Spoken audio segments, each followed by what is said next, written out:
This podcast is brought to you by Aetna. Learn how Aetna is working to build a healthier world by visiting aetnastory.com. Hi, it's Doro, and I'm so excited to announce that the Achieving Optimal Health Conference is just around the corner on October 26th at Georgetown University. For our Health Gig listeners, we have a special offer. If you sign up by September 20th, you'll get $50 off your ticket. Just go to achievingoptimalhealthconference.com and use the code HealthGig. Get ready to create a happier and healthier life story. People are yearning for information, having the opportunity to encourage people and to educate people and inspire people. It's amazing to be able to say we'll carve out time to take care of ourselves. There's something for everyone. It's an honor to welcome Travis Mills to our podcast today. Both Tricia and I have had the opportunity to know you, Travis, and to hear you speak. And like everyone who's met you, we are better for it. We would love to begin with your story. So where did you grow up? And tell us about your wonderful family. First, let me thank you two both for having me. I'm excited and honored to be here. And I'm grateful that you're allowing me to take time on your podcast that reaches out and touches so many. So I grew up in Michigan, a little town called Vassar, right outside of Flint and Saginaw kind of area. Real nice place to be from. Mm-hmm. And then I played some high school football and baseball and basketball. And then I went to college and decided I better try something else. Right now, I wasn't really serious about school. So I tried the military out and I ended up loving it. I met my wife through my brother-in-law, at the time was just my medic, and we got married shortly after we met. My wife, who was just a girl that sent me a MySpace friend request in 2007, was just like thinking I looked pretty good because I was 6'3" and like 275 and I lifted weights all the time. And she sent a MySpace friend request and I hit accept when I realized it was my medic's little sister. And we started chit-chatting. After being overseas for almost a year, I had 18 days of R&R. I decided to see if she wanted to hang out. She said yes. So first time I met her, I flew into Dallas, picked her up, and we went to Mexico for a week. And she was 18 and I was 20. So her parents were not pleased at all. Didn't her brother want to kill you? I mean, yeah, he's just a dainty guy, though. So I wasn't really worried about him. Not very tough looking. Yeah, he wasn't pleased. But, I mean, I'm a good person. So he ultimately was like, I guess you're a good enough guy. So that worked out. We went over there, we came back, got married in 2008, had an apartment, bought a dog. And then after being home, I had to go deploy again for a year. I came back, we bought a house, and then found out we were going to have a baby. And my daughter was born in September of 2011. And then I had to deploy again for my third trip. And my third trip over was more hectic and adrenaline pumping than the last two. But I just happened to have a bad day on April 10th of 2012 where I put my backpack down on a bomb. And then the bomb went off. It took off my right arm, right leg automatically. My left leg was mangled up pretty bad. And my left arm was hit pretty good. I rolled over and I saw the aftermath. And my medic came up to me and I told him, don't worry about it. I didn't think I was going to make it. And he was like, let me do my job. And he started to work on me. And I was just fortunate to have great medics and team of guys on the ground that got me to the helicopter. And the helicopter did really great things on the flight there. And I made it to the operating table. I was rushed into 14 hours of surgery where 9 doctors and 7 nurses worked on me. And while they were working on me, they went ahead and started to undress me, and my left leg came with it. So I was a triple amputee. They had to do blood transfusions. I had over 30, where they had to rush and have people donate right from their veins to mine. That's how I spent April 10th. And then my brother-in-law got the word what happened. He flew in to meet me. We flew to Bagram together on April 12th. They went in and they looked at my skin on my hand had died. They call it necrotizing. So my skin had necrotized, so they had to cut my hand off. So I became a quadruple amputee on April 12th. And then 2 days later, they woke me up for the first time in Landstuhl, Germany. And it was my brother-in-law in the room. So when I woke up, I looked at him and said, you know, my soldiers are my soldiers. And he told me about the 2 guys that got hit with me, Brandon and Ryan, where they were at, what they were doing, how their injuries were. Then I said, am I paralyzed? And he said, no. And I said, man, you don't got to lie to me. I can't feel my fingers and toes. So, like, am I paralyzed? And he said, no, but you don't have them anymore. And then that's how I spent April 14th, which just so happens to be my mom and dad's favorite day in the whole entire world, because that's the day their favorite child was born. Which Your would mean sister. that was my 25th birthday that I woke up on. So I was pretty down and out. Didn't want to talk to anybody. He made me call my wife eventually and my parents. Real simple, you know, hey, what's up? Fine, love you, bye. I arrived at Walter Reed in Maryland on April 17th. And when I got there, my right leg had ripped open, my sutures had split. And they told my wife when she came up to see me for the first time that she was in charge of medical care now, and that I had to have her sign a piece of paper for her to cut 2 inches off my right leg, because if not, I'd have bled out and died. So she did that. The next day she came in the room and I was awake and stable, and I told her she should take everything we have and go. This isn't life I would choose for her or anybody. And she was 23, I was 25, and we had a 6-month-old. And I said, financially, whatever I have is yours. I'll fund whatever I can for you and make sure you have the best life possible, but you don't have to put up with this. And she was like, that's not how this works. So she stayed. So pretty exciting that she was there for me. My parents were there. My in-laws were there. And it wasn't until later on I found out that she was more excited about the handicap parking than putting up with me. So, no, I'm just kidding, obviously. No, I know. At Walter Reed, I had 19 months of recovery. Took a little while to be able to look in the mirror. I didn't want to look at myself and couldn't really, stand what I saw in the mirror. I went down 110 pounds when I was 250. I got hit, and then I was 140 pounds. I think I was done in 13 months, really. And then the rest was just paperwork and getting everything situated for me to retire out and move to Maine, where my wife's from, and go from there. How often do you go back to April 14th? I go back to April 14th every year. It's my birthday, but April 10th, the day I got blown up, I got some friends that have birthdays on that day, so I just celebrate that. They call it your alive day. A lot of guys are like, oh, yeah, my alive day. I'm going to, go out and party or whatever. And I'm like, no, I was born April 14th, so April 10th is just another day. I just had a bad day at work, so I don't really think about it. This year I'm presenting to a school locally. I don't put a lot of focus on it. It's just another day in history for me, and I'm just grateful to still be around, and there's no reason to really dwell on the past. That's one of the life lessons that I've learned is instead of dwelling on the past, I just reminisce what I had, and I'm grateful for the future that I have left. Yeah, that was what struck Doro and I when we were with you in conversation and then listening to you, that ability that you could do that. It's a challenge. How did you do it? It was just kind of, at first, I wanted everybody to leave me alone. I didn't want to talk to anybody. I was questioning why this happened. Am I a bad person?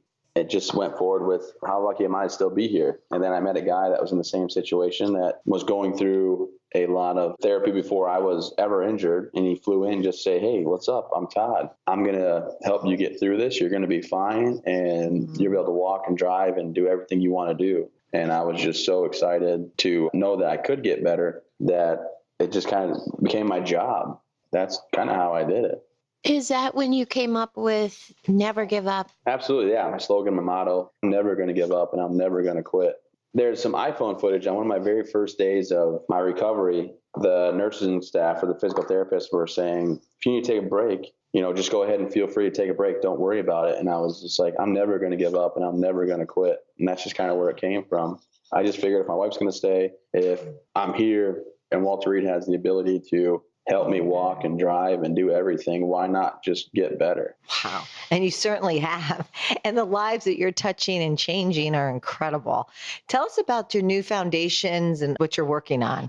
Well, before I got out of the hospital, really, I was seeing everybody do such amazing work with nonprofits. And my wife and I thought we should really give back. We should really try to do something. Travis, can I ask you a question? How long were you in the hospital? 19 months. It was grueling and it was frustrating at times, but also very rewarding and very helpful to be able to go through it like that. In the movie A Soldier's Story, which is a really touching film that I think everyone should watch, your fellow soldiers would say about you that you're the strongest willed person they know, that you're always happy, that you were a leader, that you were a fearless leader. Were some of these traits the things that enabled you to have this new life and not give up? What do you think the biggest trait was, the most important trait? I think it was confidence and pride. Also knowing that someone else did it in front of me, knowing that my wife's not going to leave and that I'm going to do my best to get better because they're here. My daughter's still my daughter. I'm still her father. There was nothing I could do about it. So I learned instead of, dwelling on the past, I just might as well reminisce and push forward. And that in any situation, I'm in control of how I feel. I'm in control of my attitude. And it's up to me how I want to go about getting better. I was just kind of stubborn about it, really. I mean, I wanted to be at PT as much as possible and OT as much as possible. And I wanted to make sure that I could go as far as I could with my recovery each day so that I could just keep getting better. How is your pain now? I have absolutely no pain. I am very fortunate. I had a ketamine coma and the coma was new age. I was the second in the nation to ever have it. Wow. But I actually walked away with absolutely no pain after, it took a little while, but I don't take any medication. I don't go to any counseling. I'm fortunate to have really no side effects of anything. Only thing I have is my amputations. So my arms and legs gone. What kind of coma was it? Tell us about that. So it's called a ketamine coma. And ketamine is this horse tranquilizer style drug. They used it to reset my brain to think where my nerves end is where they actually end, because I was in such bad pain, they thought I'd either get so immune to the drugs that I would overdose and die, or I'd be in chronic pain the rest of my life. And we did 3 different case studies and trials. The last trial they did was the ketamine coma. Like I said, it's second in the nation, 30th in the world to have it. And they gave me 600 milligrams an hour for 5 days straight. And it's like a PCP or LSD style drug to the point where it just made me hallucinate like crazy for at least 10 days. It was just a wild, wild ride. In the documentary, I tell people I would never do it again if I had the choice, which I did the documentary just a couple of months after the coma. And looking back now, I would absolutely do it again. I would absolutely be able to go through this because I can live a pain-free life where I don't take any medication at all. That's amazing. When I took my medication, I really felt like a drone if I missed it. And I was like, I don't want to feel like this. So my wife came in and she just was giving me my pills one day during Halloween times. And I said, you know what? I'm done with this stuff. I don't want to do this no more. And she's like, you can't do that. And I said, yeah, I can. And it was painful for about a week, but I finally got done with it. So the post-traumatic syndrome, you're handling that? No, I don't have that at all. I don't have any regret about what I did overseas. I don't feel bad about anything. And there's no nightmares or wake up sweating. I feel for people that do have that, but I don't know if it's because of the recovery at Walter Reed or because everybody was going through it with me together at Walter Reed, the same thing. We don't really suffer from a lot of that. I'm just grateful that I don't really. I've been in firefights. I've had to kill people, watch buddies die. It just didn't affect me. Does talking about what happened to you so openly, do you think that helps your recovery? It certainly helps others who've gone through the same thing. Oh, absolutely. I think it does. I think it's a little bit of self-healing for me. I think that being able to be open and honest about what I was going through helps other people. And I know that when I go and present and I get the chance to get on stage and talk about how my life was going and what I went through and then how I got better, it's not just helping me, talk about everything with everybody, but it's also helping the other people in the audience get better and keep thriving in life, and to know that life can always get better. So always keep pushing to better yourself and be there in the present instead of, really being down on yourself. When you're talking, I was just thinking in the book and then watching A Soldier Story. The people that have always been around you, and even now, it's amazing. The community that you have around you now, if you could talk about that. We love meeting Brandy and your father-in-law and the relationship you have with all these people that obviously love you very, very much. Oh, well, I appreciate that. Yeah, no, it's all about building the right foundation or building a strong team. The way that we did things for the foundation, we made sure that we only hire people that we trust, that we believe will have our best interest. And you guys met my executive director, who really, she just reached out to volunteer. She just wanted to volunteer. She's like, hey, you know what? I'd love to get behind your mission. I'd love to volunteer. And we saw her credentials and we're like, hey, do you want a job? And she was like, yeah, okay, we can do that. No, actually, she came in and she was taking a lesser position than what she was already doing for a different company, and was just so excited to be part of the team. And now she's running the whole entire show. She's also sitting in the room with me right now, so I want to make sure anything bad. Hi, Brandy. We love Brandy. She'll take my arms and legs away if I do anything wrong. You're obviously a lover of people, and I loved the story about when you were in high school and you were a big football star and you worked at the grocery store, and your mom said, what do you do there? All you do is talk to the people who come in to talk to you about football. You're supposed to do that. You know what? I got those gentlemen in the store. They would come in and there was always coffee. I'd make the coffee. And they'd come in and they'd love to just sit around and talk about football with me. And the town never had a team to go to the playoffs. And we were the first class to ever do it. The owner of the store knew what was going on. He was excited that they were even coming to the store. They usually just send their wives to the store and stay home. Yeah. So he got probably an extra bag of chips out of it or some Little Debbie snacks. So, I raised the bottom line for sure. You for that business. definitely did. If you're asked, what is a leader? How do you define a leader? I've always been told in my military career that a leader always gives purpose and direction. But also, I learned very quickly that a leader is never afraid or unwilling to do a task that they ask someone to do. For me, it's always about going the extra mile, making sure My guys always ate first. I always helped with filling sandbags. The jobs that you didn't want to do, that you thought you outgrew because you were no longer a private, I still did. When it comes down to being a leader, I just try to always put the best example out there and make sure that I'm a role model for not only my children, but for also people around me that are, whether they're older or younger than me, making sure that I can just be out there in front and showing people how to do things the proper way. I think we heard you're writing a book on leadership.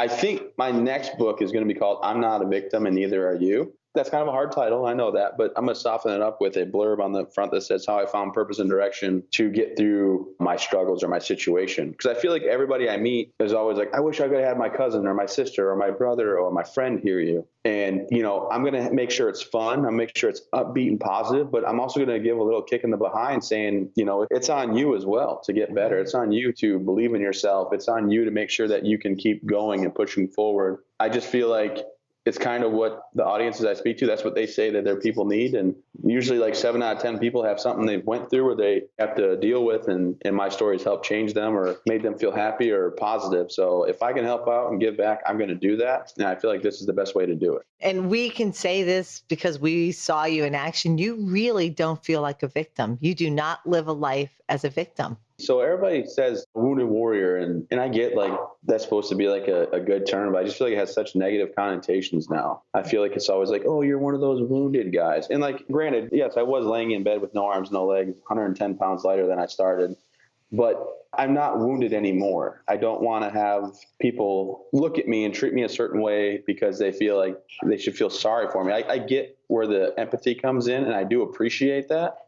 But at the same time, I want people to know that, hey, I'm thriving. Yeah. And I'm just grateful that I have the ability to go around and speak and give my message. But, there's also, I think too many times now, if you get asked if you're a veteran, people are saying, oh, you're one of those veterans. What do you have wrong with you? And I'm more like, hey, what's up? I'm Travis. I'm a recalibrated warrior, if you want to call me something. And I'm just here to hang out and have a good time, and we'll get through life stuff together. That is really powerful. You make it sound so simple.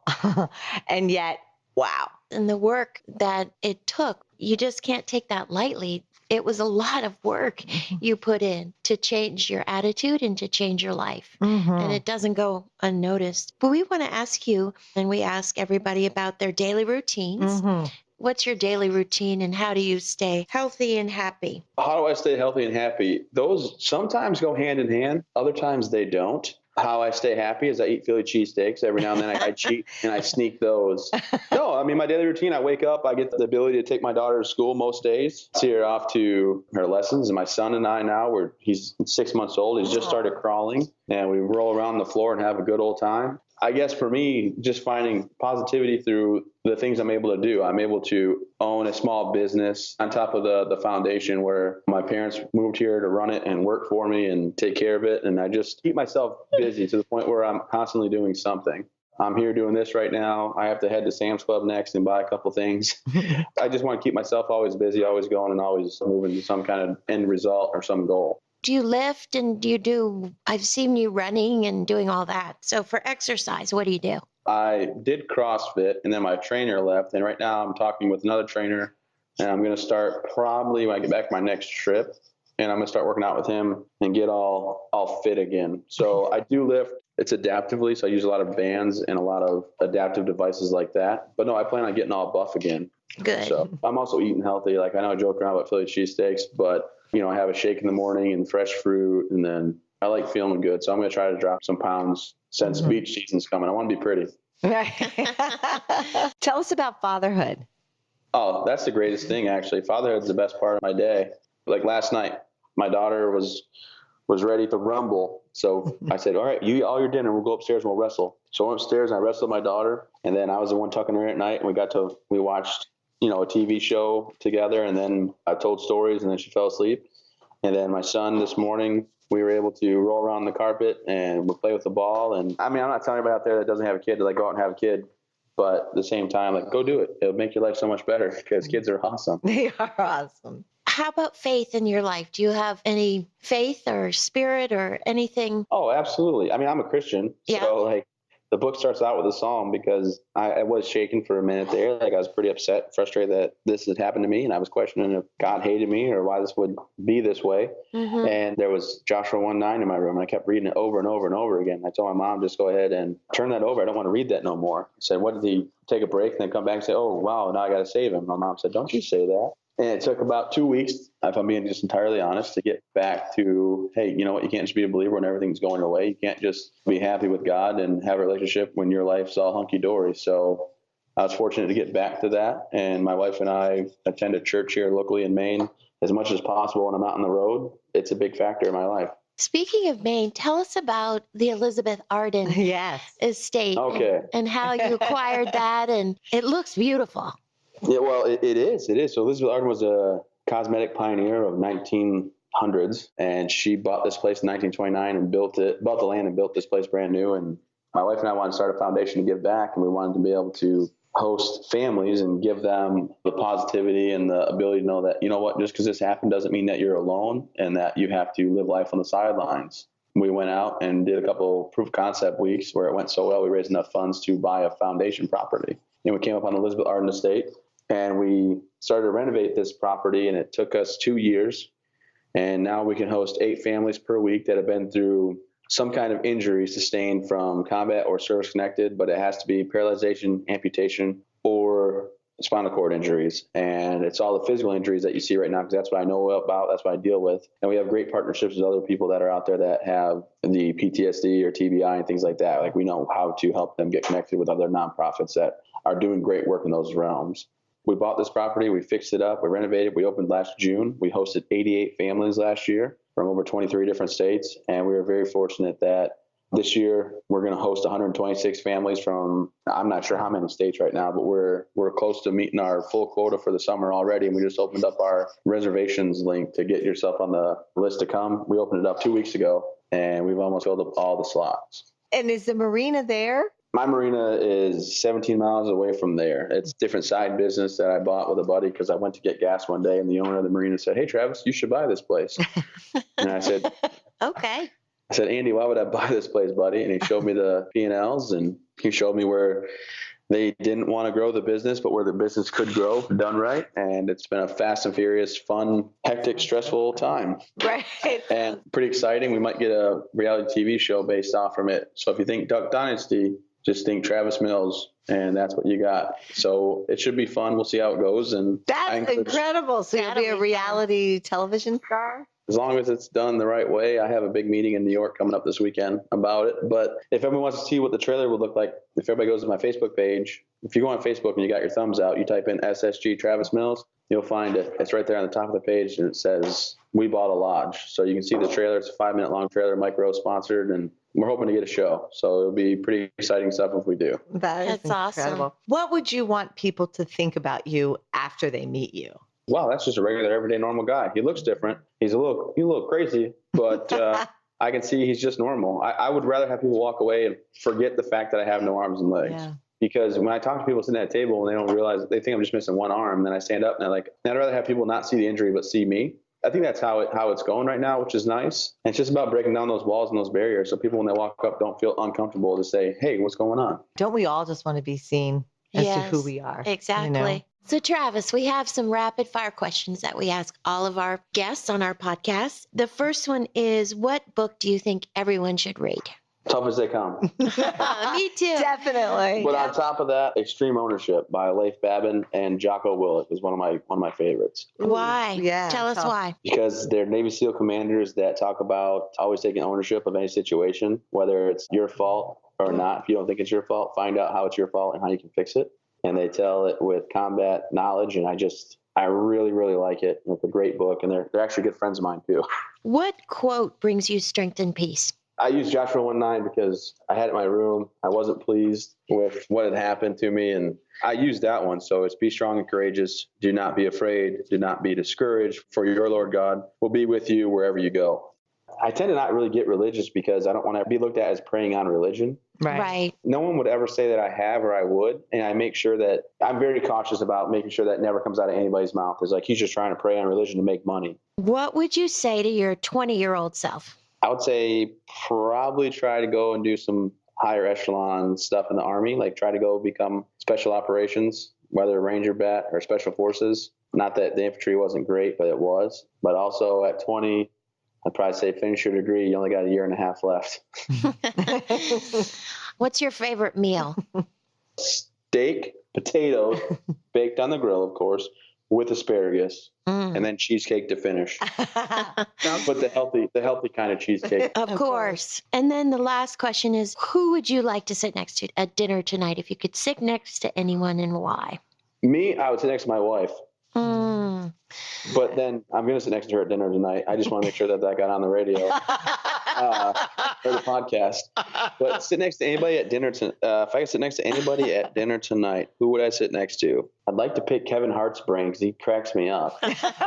Is that okay? Yeah, that's okay. That sounds like fun.